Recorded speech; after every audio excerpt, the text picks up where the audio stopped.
वर्षा जोशी। 9 महीने अपने कोख में बच्चे को पालती है मां, लेकिन भारत में कई राज्यों के गांव ऐसे हैं जहां जागरूकता की कमी के कारण कई मां अपने बच्चे का मुंह तक नहीं देख पाती। दरअसल यूनिसेफ के एक सर्वे में ये खुलासा हुआ है कि भारत में एमएमआर के आंकड़ों में भारत जो है सबसे आगे है। आर्थिक रूप से पिछड़े हुए और गरीबी की मार झेल रहे उड़ीसा में मातृ संबंधित मृत्यु दर सबसे ज्यादा है। इस मुद्दे से आम आदमी को जागरूक करने के लिए यूनिसेफ ने एक शॉर्ट फिल्म बनाई है। तो हमारी इस खास पेशकश में देखिए, जच्चा स्वस्थ तो बच्चा स्वस्थ।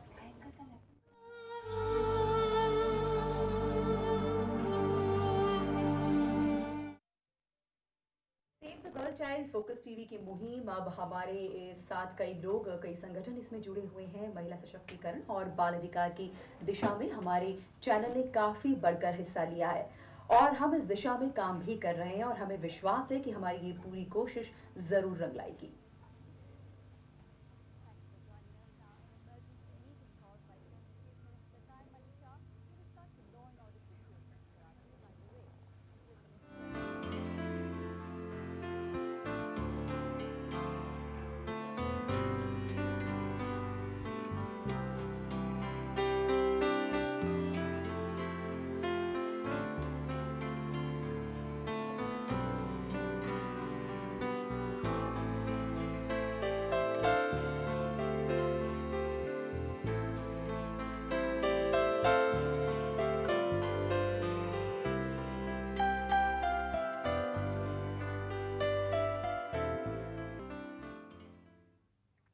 माँ जननी होती है। 9 महीने गर्भ में रखने के बाद एक माँ इस पल का इंतजार करती है कि जब वो अपने बच्चे को गोद में ले सके और उसे अपने सीने से लगा सके।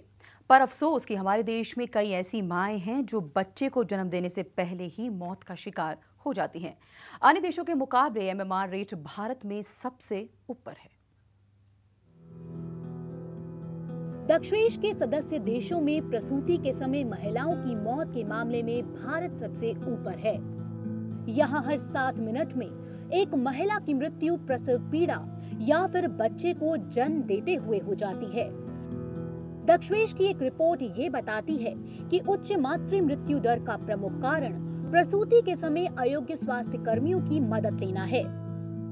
रिपोर्ट के अनुसार दक्षिण एशिया में 1 लाख बच्चों के जन्म पर एमएमआर यानी मातृ मृत्यु दर 500 है, जो दुनिया में सबसे ज्यादा है। भारत में प्रति 1000 पर 254 एमएमआर है। देश में बिहार, उत्तर प्रदेश, राजस्थान और मध्य प्रदेश में ये आंकड़ा और भी ज्यादा है। इसके मुताबिक इस क्षेत्र में असुरक्षित गर्भपात कराने के भी 72 लाख मामले देखे गए हैं। खून की कमी, संक्रमण, अयोग्य चिकित्सा प्रणाली, प्रसव का अस्पताल की जगह घरों में होना, पोषक आहार की कमी और स्त्रियों में शिक्षा और जागरूकता की कमी इसका एक बड़ा कारण है। ग्रामीण इलाकों में शहरों के मुकाबले ये मामले ज्यादा देखने को मिलते हैं। राष्ट्रीय ग्रामीण स्वास्थ्य मिशन द्वारा वर्ष 2012 तक मातृ मृत्यु दर को 100 प्रति लाख और शिशु मृत्यु दर को 30 प्रति हजार तक लाने का लक्ष्य रखा गया है। इस लक्ष्य को हासिल करने के लिए विभिन्न उपाय सरकार द्वारा किए जा रहे हैं, पर इस मृत्यु दर में कमी लाने के लिए सरकार के साथ साथ खुद महिलाओं को भी जागरूक होना पड़ेगा। Dilpreet, focus TV. और इस विषय पर चर्चा के लिए हमारे साथ स्टूडियो में मौजूद हैं कम्युनिटी मेडिसिन डिपार्टमेंट के हेड डॉक्टर अमोद जी। अमोद जी, आपका स्वागत है। साथ ही साथ सीनियर जर्नलिस्ट श्रीलता जी भी हमारे साथ मौजूद हैं। इस पूरे विषय पर डिस्कशन करने के लिए आपका भी स्वागत है फोकस टीवी से बात करने के लिए।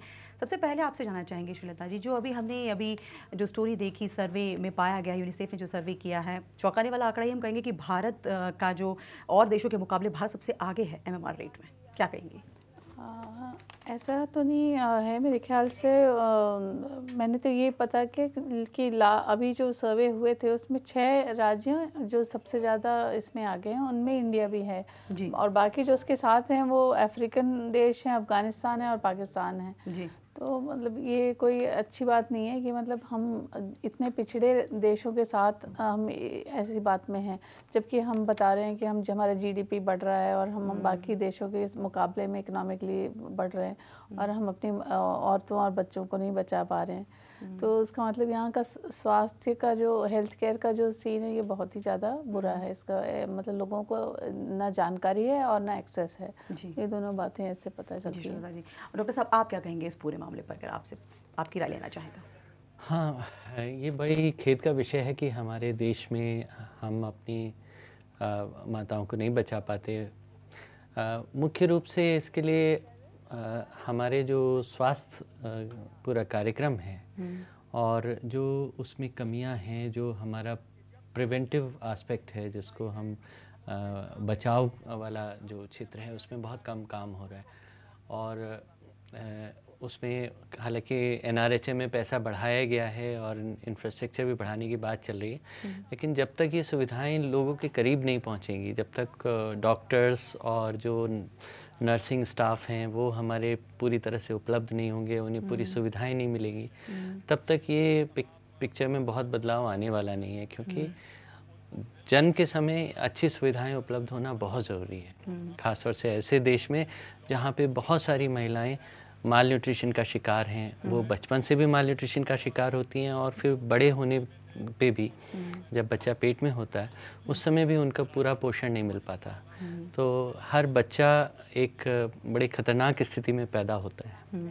ये एक बड़ी परेशानी की बात है। जी, अभी जैसे कि श्वेता जी, डॉक्टर अमोद जी ने बताया कि सुविधाओं की कमी है, कुपोषण की कमी की वजह से इस तरह के केसेस ज़्यादा सामने आते हैं। अगर आपसे जानना चाहें वजह क्या मानेंगे, क्योंकि अभी जो हमने स्टोरी देखी उसमें भी साफ तौर पे दिखाया गया है कि जो पिछड़े इलाके, जो ग्रामीण इलाके होते हैं शहरी इलाकों के मुकाबले, वहाँ पर ज़्यादा इस तरह के केसेस सामने आते हैं। नहीं, इसकी वजह यही है कि हमारी जो सरकारी जो हेल्थ केयर का जो ढांचा है वो पूरी तरह से अपना जो रोल है वो निभा नहीं पाया है। अगर आप आज भी देखेंगे उत्तर प्रदेश में किसी भी गांव में, वहाँ इतने सारे ज़िले हैं और इतने सारे उनके अंदर इतने सारे ब्लॉक और गांव हैं कि उन तक अभी तक पहुंच पाना ही मुश्किल है। आप अगर यूपी के आंकड़े देखें तो वहाँ जितनी ज़रूरत है उसका ठीक 50% ही हर चीज़ में आप पाएंगे, चाहे वो डॉक्टर्स हों, जो प्राइमरी हेल्थ सेंटर होते हैं उनकी गिनती हो, वो जितना होना चाहिए उसका आधा होगा।